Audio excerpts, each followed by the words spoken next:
So, in this post, I'm going to talk about my personal asexual journey.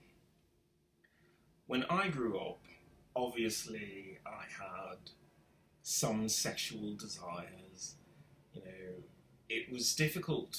I didn't exactly grow up during the time period that it was cool to be different, cool to be asexual. I would see, the rest of my, secondary form mates, and they were pairing up. They had gossip and drama, and all I could think was, it's so bloody tedious. It's just so tedious. Like, all I want to do is just sit, read a good book, have a good meal, and just get through whatever classes I had. I didn't really think about sexuality, and that's just hormones and everything. And then, of course, those hormones did kick in, and I got testosterone flooding through me, estrogen flooding through me. Estrogen does flow through you when you're a teenager, flows through most men throughout their lives to varying degrees.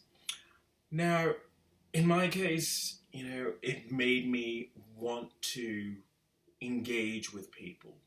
Unfortunately, there is no class on how to approach people, how to charm them. Just that's either something you learn or you fake, or you just capitulate and say, I got no game. So there's that.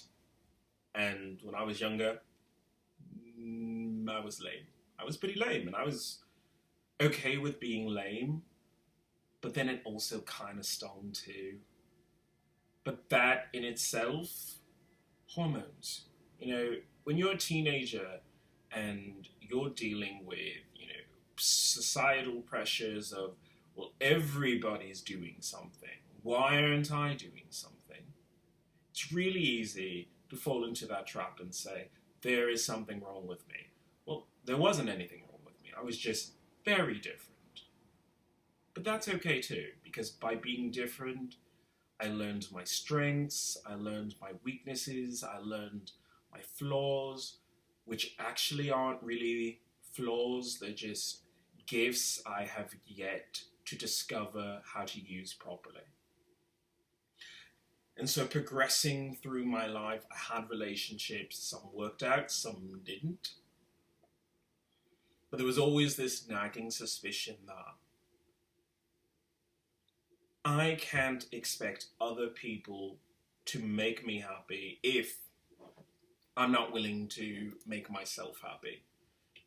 So I took some time, I took a small respite in order to learn some things. For example, I learned how to have a proper orgasm. And I will say it once and I'll say it again. Orgasms save lives. Doctors save lives, orgasms save more lives. Because if you have an orgasm, you know exactly where you are in that moment. You know who you are, what you want. Everything is explained in that moment. Which is why I took the time, I learned how to have the right kind of orgasm for me, and it helped to center and anchor me so I know what I expect out of the world. And it took away all of that fear and trepidation which comes with not fitting in. Because you're not guaranteed a place in this world. You're just not. There are going to be plenty of people who tell you, well, you have to do this if you want to belong, or, you have to act this way. That whole masculinity versus femininity thing, especially when you're a guy. It's huge to some people. Once you accept yourself, all of that just fades into the background. It just does. And that is the hard lesson that I had to learn during my journey.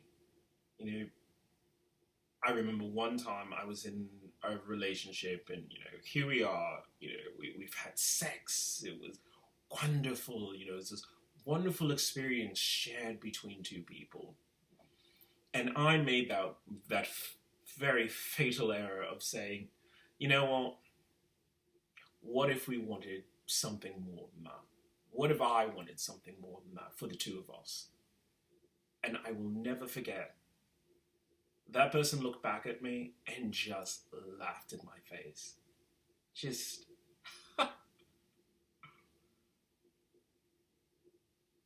and from the perspective of myself at that very young age, I said, how could this person feel that way? Don't they understand, that we just had sex and what that is supposed to mean? And it only occurred to me much later, and too late to salvage anything from that person didn't need me. That person didn't need me and therefore did not want me.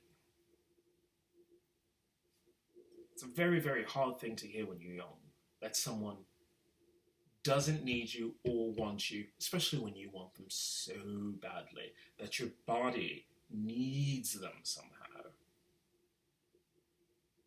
So I took that as a lesson, had to go through a couple more relationships to learn that lesson. But I'm glad that I did, because I cherish those moments. I cherish what they taught me, and I've learned that, at least for myself, and I'm speaking about myself when I refer to, my asexual feelings, that I could keep myself open to the possibility, not closed-minded to the fact that there are things that I need to work on as a person, and there are things that I have to demand as standards for the people around me.